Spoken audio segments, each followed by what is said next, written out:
ఓం శ్రీ గురుభ్యో నమః.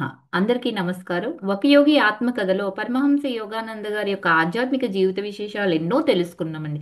అందుట్లో భాగంగా మరి నిన్న క్లాస్లో మనం ఓంకారం మన యొక్క పంచ ప్రాణాలతో ఎలా అనుసంధానం అవుతుంది, జాగ్రత్త, స్వప్న, సుషుప్తి, తురియం ఈ నాలుగు అవస్థలకి అకార ఉకార మకార మౌనం ఈ నాలుగు వీటికి ఎలా అనుసంధానం అవుతుంది అన్న విషయాలను నిన్న మనం తెలుసుకున్నామండి. మన శరీరంలో ఆత్మ నుండి వచ్చే పంచ ప్రాణాలు, ఆ ప్రాణశక్తి ప్రవాహాలు ఏవైతే ఉన్నాయో మానవుడంటండి వాటి ఫలితాన్ని కారణంగా అపార్థంగా చేసుకుంటాడంట. ఏమి అపార్థం చేసుకుంటాడంటే గాఢమైన శక్తి ఏదైతే ఉందో మన శరీరంలో ఆత్మకి ఏవైతే అనుసంధానమై ఉన్నాయో పంచ ప్రాణాలు, పంచ కోశాలు, ఓంకారం వీటి ద్వారా వచ్చే శక్తి మన శరీరంలో మన యొక్క శ్వాస ప్రక్రియ ద్వారా వచ్చే శక్తి ఏదైతే ఉందో అవి ఊపిరి ద్వారా మన శరీరంలోకి ప్రవేశించడం అనేది అనుకుంటాడంటండి. అనుకుని శరీరానికి సొంత ప్రాణం ఒకటి ఉంది అని ఊహించుకుంటాడంట. ఇప్పుడు శ్వాసక్రియ జరుగుతుంది. అది దానంతట అదే జరిగిపోతుంది. ఎవ్వరు న్ ప్రమేయంతోనూ సంబంధం లేదు. ఎంతో సహజంగా, సరళంగా జరిగిపోయే ఒక ప్రక్రియ. విలోమం, అనులోమ ప్రక్రియ. ఉచ్ఛ్వాస, నిశ్వాసాలు ఎన్నైనా పెట్టుకోవచ్చు మనం. ఆనా, పాన. ఏ వీటిని ఏమనుకుంటాడంటే శరీరానికి ఇదంతా ఒక సొంత ప్రాణం అనుకుంటాడంటండి. ఎలా అనుకుంటాడు? దేహ ఆరాధన పరత్వంతో ఊహించుకుంటాడంట. ఈ దేహాన్ని ఆరాధించుకోవడంలో ఊహించుకుంటాడు. ఈ దేహమే నేను అనుకోవడం వల్ల ఈ ఊపిరే నేను అనుకుంటున్నాము. అదే చెప్తున్నారండి. కానీ మానవుడి యొక్క చేతనా స్థితి అండి, శరీర శ్వాసలు ఏమున్నాయో ఆ స్పృహ ఉంది కదా. అంతేకాకుండా నిద్రలో చురుకుగా ఉండే అతని అవచేతన స్థితి చెప్పాను కదా. అవచేతన స్థితి అంటే అన్నీ తెలిసి మౌనంగా ఉండిపోయిన స్థితి అన్నమాట.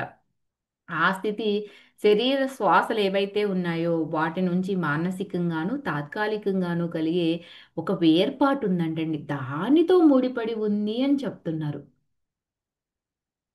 మన మనుగడ అనేది శరీరం మీద, శ్వాస మీద ఆధారపడి ఉందన్న భ్రాంతి ఉంది కదా. దాని నుండి విముక్తి పొందడమే అది చేతన స్థితి. ఆ స్థితికి మనం చేరాలి. చేతన స్థితి నుంచి అధిచేతన స్థితికి మనం వెళ్ళిపోవాలన్నమాట. ఎందుకంటే భగవంతుడు కూడా ఊపిరి లేకుండానే జీవిస్తున్నాడు కదా అని.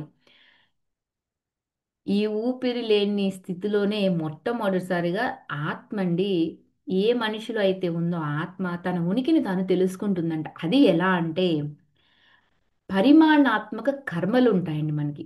పరిమాణాత్మక కర్మలు అంటే ఆత్మకి 4 దశలు ఉన్నాయి. ఒకటి, మొదటి దశ ఖనిజ ఖనిజాలు, ఖనిజ జాతి. రెండోది వృక్ష జాతి. మూడోది జంతు జాతి. నాలుగోది మానవ జాతి. మనం ఈ మనుషులు ఈ 4 జాతుల్లో మన యొక్క ఆత్మ ముందు ఖనిజాలుగా పుడుతుందండి. ఖనిజాలలో కూడా ఒక అది ఏంటి అంటే ఒక చైతన్యం ఉంది అనేది అర్థం చేసుకోవాలి. ఏంటి ఖనిజాలకు ప్రాణం ఉందా అని మనం అనుకోవచ్చు, కానీ వాటికి చైతన్యం ఉంది. అక్కడి నుంచి వృక్షాలు, మరి చెట్టుకు ప్రాణం ఉండట్లేదా? చచ్చిపోతుందని మనం అనట్లేదా? ఖనిజాలు ఇదైపోయినాయి అని మనం మాట్లాడుకుంటలేదా? తర్వాత వృక్షాల తర్వాత మూడోది జంతువులు. జంతువుల్లో కూడా ప్రాణశక్తి ఉందా లేదా? అవి చనిపోతున్నాయి కదా. జనన మరణాలన్నీ వాటికి కూడా ఉన్నాయి కదా. తర్వాత లాస్ట్ ఫోర్త్ వన్ వచ్చి మనుషులం. ఈ ఈ మూడు స్థితులు దాటి ఈ నాలుగో స్థితిలోకి వస్తుందండి. ఇట్లే పరిణామాత్మక కర్మలు అంటారు. ఖనిజ జాతిలో ఉన్నప్పుడు, వృక్ష జాతిలో ఉన్నప్పుడు, జంతు జాతిలో ఉన్నప్పుడు కొన్ని కర్మలు చేసుకుంటూ వస్తూనే ఉంటుంది. ఆ యొక్క కర్మల యొక్క ఏవైతే ఉన్నాయో ఆత్మకి శరీరానికి ఉన్న ఊపిరి లంకెను తెంపేస్తదంటండి. తెంపేసినప్పుడు చావు అనే ఒక హఠాత్ పరిణామం సంభవిస్తుంది. శరీరానికి ఆత్మకి ఉన్న ఏది రెండిట్లకి ఉన్న లంక్ ఏంటి అంటే ఊపిరి, మనం తీసుకునే బ్రెత్, మనం తీసుకునే శ్వాస. అది తెంపేసినప్పుడు చావు అనేది మన యొక్క జీవితంలో హఠాత్ పరిణామంగా సంభవిస్తుంది చెప్తున్నారు. ఏమండి మనం అనుకుంటాము ఊపిరి తీసుకోకపోవడమే చనిపోయాం అనుకుంటాం. ఊపిరి తీసుకోకపోవడం కాదండి. లోపల ఉన్న గాలి బయటికి వస్తేనే బయట ఉన్న గాలి లోపలికి వెళ్తుంది. అందువల్ల ఊపిరి ఆగిపోయింది అంటారు. బయటికి రాలేదు, బయటికి రాదన్నమాట. అది ఇక్కడ మనం తెలుసుకోవాల్సిన ఒక విషయం. భౌతిక కణాలండి, ఈ యొక్క చావు అనేది మనకి సంభవించినప్పుడు వాటికి సహజమైన శక్తి ఏదైతే ఉందో, అంటే వాటికి యాక్చువల్గా భౌతిక కణాలన్నీ కూడా శక్తిహీనతనే ఉంటాయండి. ఆ శక్తి ఎలా వస్తుంది, ఆ శక్తిహీనతను అవి ఎలాగా మ్, ఆ స్థితిని దాటి చైతన్యవంతం అవుతున్నాయంటే ఈ శరీరంలోకి వచ్చిన ఆ ప్రాణశక్తి వల్లే. ఎప్పుడైతే ఈ ప్రాణశక్తి చావు రూపంలో మన శరీరంలోంచి బయటికి వెళ్ళిపోతుందో అప్పుడు మళ్ళీ అవి శక్తిహీనతనే తిరిగి పొందుతాయంట. అయితే క్రియాయోగికి మాత్రం ఈ ఊపిరి అనే లంక్ ఉంది కదండి, ఆయన ఏం చేయొచ్చు ఇలాంటి కర్మ, అంటే ఎప్పుడు నీకు భగవంతుడు ఈ దేహాన్ని తీసుకెళ్ళిపోతాడో అప్పుడే ఇదంతా జరుగుతుంది కదా. ఇదే కర్మ ఫల ఆవశ్యకమైన కఠోర ప్రమేయం అనమాట. కానీ దీని వల్ల కాకుండా ఆయన ఏం చేస్తాడు, ఒక క్రియాయోగి శాస్త్రీయ విజ్ఞానం వల్ల ఇచ్ఛానుసారంగా విడిపడిపోతుందంట ఈ లంక. అంటే తను ఎప్పుడు కావాలనుకుంటే అప్పుడు తన యొక్క శరీరాన్ని వదిలి వెళ్ళిపోవచ్చండి.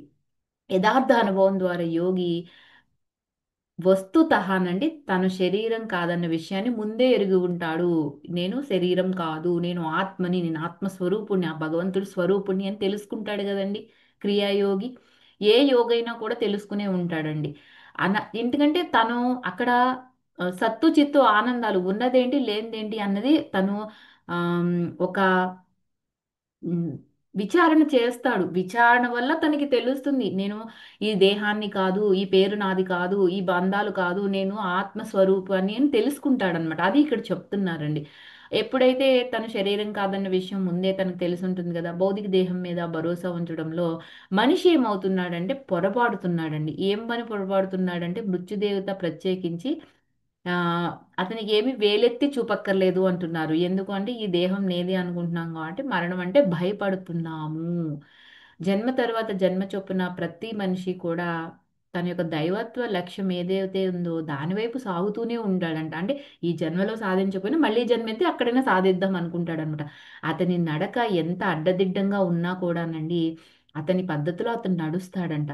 మానవుడి యొక్క పురోగతిలో ఆటంకం కానటువంటి మృత్యువు, అంటే మృత్యువు తన పురోగతికి ఎటువంటి ఆటంకం కాదు అని చెప్తున్నారు. ఎందుకంటే తన మాలిన్యం ఏదైతే ఉందో వాటిని ప్రక్షాళన చేసుకోవటానికి వీలైన సూక్ష్మ లోకము ఉన్నాయి. అంటే ఈ దేహం భౌతిక శరీరాన్ని విడిచిపోయి ఈ ఆత్మ ఎక్కడికి వెళ్తుందండి, సూక్ష్మ లోకానికి వెళ్తుంది కదా. అక్కడ అనుకూలతరమైన పరిసరాన్ని అతనికి సమకూరుస్తుందంట. అందువల్ల మీ గుండెలో ఎటువంటి గాబరా కలగనివ్వద్దు అని చెప్తున్నారు పరమహంస గారు. ఎందుకంటే ఆ భగవంతుడు నా తండ్రి ఇంట్లో చాలా భవనాలు ఉన్నాయి అని చెప్తున్నారు అక్కడ. మన ఈ లోకాన్ని వ్యవస్థీకరించడంలోనండి భగవంతుడు తన ప్రతిభను వ్యయం చేసుకున్న వ్యయం చేసేసుకున్నాడు అనడానికి కానీ, పరలోకంలో వీణలు మీటే పని తప్ప మన సత్తాని పరీక్షించేలాగా మనకి ఆసక్తికరమైన విషయాలు ప్రస్తావించడం కానీ అనుకోవడానికి ఏమాత్రం అవకాశం లేదు అంటాడు. ఎందుకు అంటే మనం ఏంటి అనుకుంటాం, స్వర్గం అంటే అక్కడ ఏవో రంభా ఊర్వశులు ఉంటారు, అదంతా ఇదంతా అన్ని సుఖాలే అంట అని అనుకుంటాం కదా. దాని గురించి ఇక్కడ చెప్తున్నారంట, పరలోకంలో వీణులు మీటే పనే ఉందని అనుకోకలా మన సత్తా పరీక్షించేలాగా ఏయో విన ఆసక్తికరమైన విషయాలు ప్రస్తావించాడని కూడా మనం అనుకోవడానికి ఏమాత్రం అవకాశం లేదంటే. ఎందుకంటే మరణం అనేది మనుగడను మట్టు పెట్టేదే. జీవితం నుంచి అది ఒక చరమ పలాయనం ఏమీ కాదు అని చెప్తున్నారు. అమరత్వానికి ద్వారం కూడా కాదంట. ప్రాపంచిక సుఖాలలో మునిగిపోయి తన ఆత్మ నుంచి పలాయనమైన వాడు, ఇది మరణము అంటే. సూక్ష్మలోకపు సూక్ష్మ ఆకర్షణల మధ్య దాన్ని తిరిగి వశం చేసుకోలేడంట. ఎందుకు అంటే అతడు అక్కడ కేవలం ఆ సూక్ష్మతర అనుభూతుల్ని మౌలికంగా ఒకటే అయినా సుందరమైన మంచివైన ఇంకో ఏ ఉన్న అనుభవాలని అతను కూడబెట్టుకుంటాడంట. అంటే ఇక్కడ భౌతిక లోకంలో ఉన్న అనుభవాలు వేరు, సూక్ష్మ లోకంలో ఉన్న అనుభవాలు వేరు. ఎవరైనా కొత్త వారు ఉంటే గనక నేను కారణ లోకాల గురించి, సూక్ష్మ లోకాల గురించి ఆ, నేను వీడియో చేశానండి. ఇంతకు ముందు వీడియోస్ ఉన్నాయి. మీరు ఒకసారి అవి కూడా వింటే కనుక మీకు అర్థమైపోతుంది అనమాట. అంటే ఆ ఆత్మ మూడు స్థితుల్లోకి వెళ్తుంది. ఆ మూడు స్థితులు, ఆ మూడు లోకాలు ఏంటి, అక్కడ ఎటువంటి మార్పులు చెందుతుంది, అక్కడికి ఎందుకు వెళ్ళాలి, అసలు ఏ సాధన చేస్తే అక్కడికి వెళ్తాం అన్నీ కూడా నేను చెప్పాను అనమాట. ఈ అనుభవాలన్నీ కూడబెట్టుకుంటాడు కదండి సూక్ష్మలోకంలో.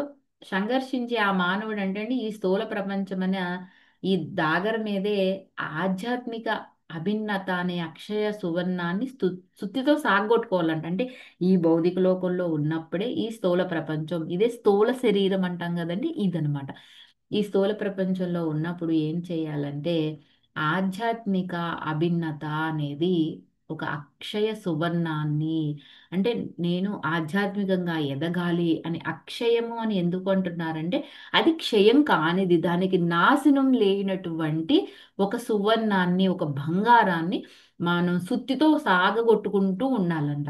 అలాగా కాకుండా దురాశాపూరితమైన మృత్యువుకి స్వీకార యోగ్యము ఏకైక బహుకృతి అయిన ఆ కష్టపడి సంపాదించిన బంగార నిధిని చేతబట్టుకుని మానవుడు ఏం చేస్తాడంటే భౌతిక పునర్జన్మల ఆవృత్తుల నుండి చర్మ విముక్తిని సాధిస్తాడు. ఎప్పుడైతే ఆ సుత్తితో సాగొట్టుకుంటా ఉంటే ఈ మృత్యువు నుండి, ఈ భౌతిక పునర్జన్మలు ఏవైతే ఉన్నాయో ఆ ఆవృత్తుల నుండి చర్మ విముక్తి సాధిస్తాడు. ఎప్పుడు కష్టపడి సంపాదించిన బంగారు నిధిని చేత పట్టుకుని.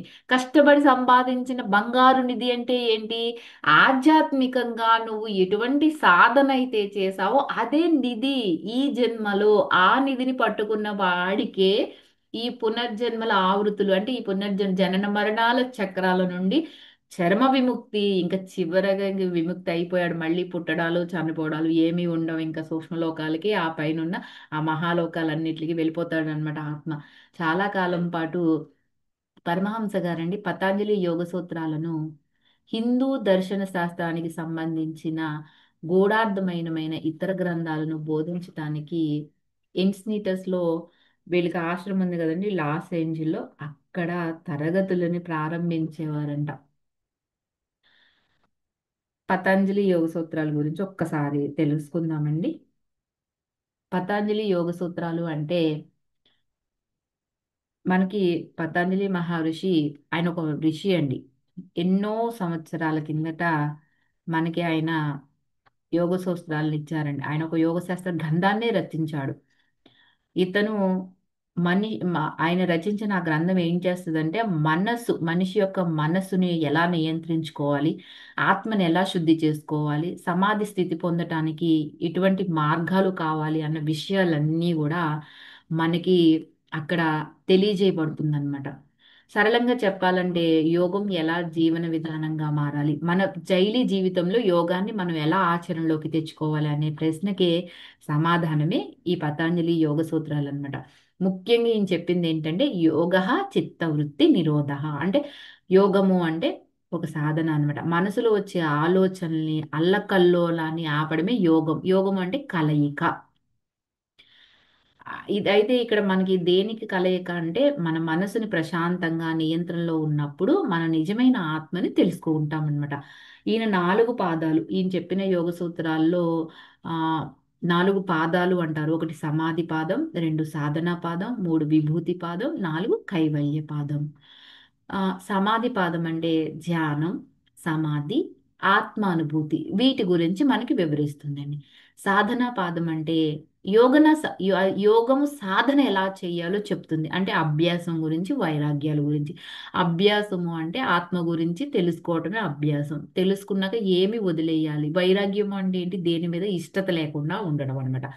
ఇక విభూతి పాదం మూడోది యోగంతో పొందే శక్తులు సిద్ధులు గురించి తెలియజేస్తుంది.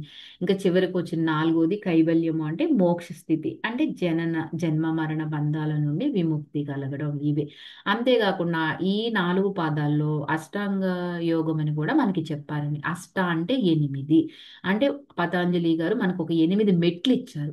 అవి ఏంటంటే యమ, నియమ, ఆసన, ప్రాణాయామం, ప్రత్యాహారం, ధారణ, ధ్యానం, సమాధి. యమం అంటే నైతిక నియమాలు, అహింస గురించి, సత్యం అలాంటి నైతిక విషయాల గురించి మనకి తెలియజేస్తుంది. నియమం అంటే వ్యక్తిగత శుద్ధి, మనం వ్యక్తిగతంగా మనం ఎలా శుద్ధిగా ఉండాలి అనేది కూడా తెలుస్తుంది. అంటే ఏంటి అంటే బ్రహ్మచర్యం పాటించడం, గృహస్థాశ్రమం పాటించడం, శ్రీరాముల్లాగా ఏకపత్ని ఏకబాణం అన్నట్టు ఉండాలి. వీటి గురించి మనకి నియమాలు అనేవి తెలియజేస్తాయండి. ఎందుకంటే ఈ రోజుల్లో కొంచెం నేను అనకూడదు. అలాంటి రిలేషన్స్ కొంచెం ఎక్కువైపోయినాయి కదా! దాని నుంచి ఆసనం అంటే శరీరం స్థిరత్వం. యోగంలో మనం ధ్యానంలో కూర్చున్నప్పుడు శరీరంలో స్థిరత్వం ఎలా రావాలి అనేది ఆసనం అనేది చెప్తుంది. ప్రాణాయామం అంటే మన శ్వాస యొక్క నియంత్రణ. అనులోమ, విలోమ ప్రాణాయామాలు, భస్త్రికా ప్రాణాయామము, కపాలిభాతి ప్రాణాయామము, సహజంగా జరిగే ఆ శ్వాసని మనం గమనించి కూర్చోవడం ఇదే ప్రాణాయామం. ఐదోది ప్రత్యాహారం. ప్రత్యాహారము అంటే ఏంటి ఆహారం ఏంటి ప్రత్యాహారం అంటే ఇంద్రియ నియంత్రణ. ఆ ఇంద్రియాలను మనం ఎలా నియంత్రణ చేసుకోవాలనేది ప్రత్యాహారం ద్వారా తెలియజేస్తుంది. ధారణ అంటే సింపుల్గా చెప్పాలంటే ఏకాగ్రత. ఏడవది ధ్యానం అండి. నిరంతరం ఏకాగ్రత చింతన. కానీ మన యొక్క పత్రిజీ గారు దీన్ని మొదట చేశారు. తర్వాత ఇవన్నీ చేశారంట. ఎనిమిదోది సమాధి. అదే దైవ అనుభూతి, దేవ అనుభూతి అన్నమాట. వీటిని మనం ఈ యొక్క 8 మెట్లు మనం రోజు డైలీ మనం సాధన చేస్తూ ఉంటే మన జీవితంలో మనం ఏదైతే సాధించాలనుకుంటున్నామో ఆ విముక్తిని మనం సాధించుకోగలుగుతాము. పతంజలి యోగ సూత్రాలు అస్సలు ఒక షార్ట్గా చెప్పాలి అంటే సంక్షిప్తంగా మన యొక్క మనశ్శాంతి, కోపం, భయం తగ్గడం, ఏకాగ్రత పెరగడం, ఆరోగ్యం, అలాగే ఆత్మ వికాసం, ఆత్మ సాక్షాత్కారము ఇవన్నీ మనకి కలుగజేస్తాయండి. అందుకే ఈ యొక్క పతంజలి యోగ సూత్రాలను అందరూ కూడా ఈ యొక్క శాస్త్రాన్ని చదవాలన్నమాట. ఇంకా రెండోది ఏంటంటే హిందూ దర్శన శాస్త్రము అంటే ఏంటి?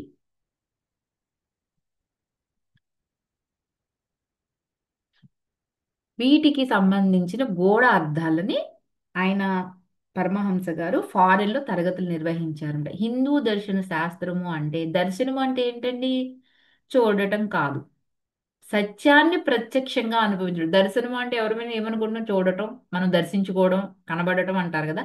కాదండి, సత్యాన్ని ప్రత్యక్షంగా అనుభవించడం మనం.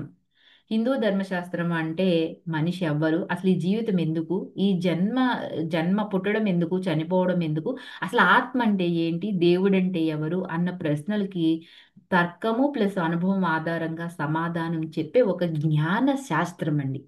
జీవితం ఎలా జీవించాలి, దేవుణ్ణి ఎలా చేరుకోవాలి అనేది నేర్పే శాస్త్రమే హిందూ దర్శన శాస్త్రం అన్నమాట.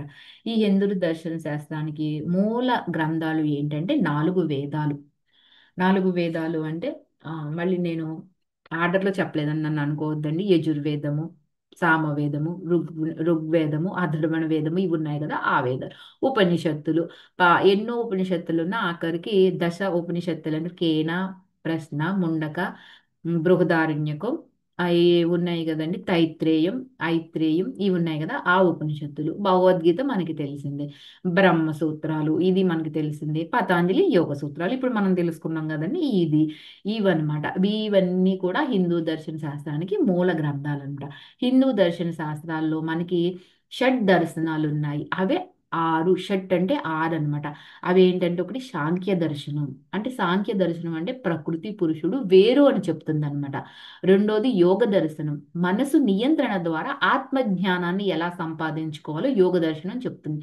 మూడవది న్యాయ దర్శనం.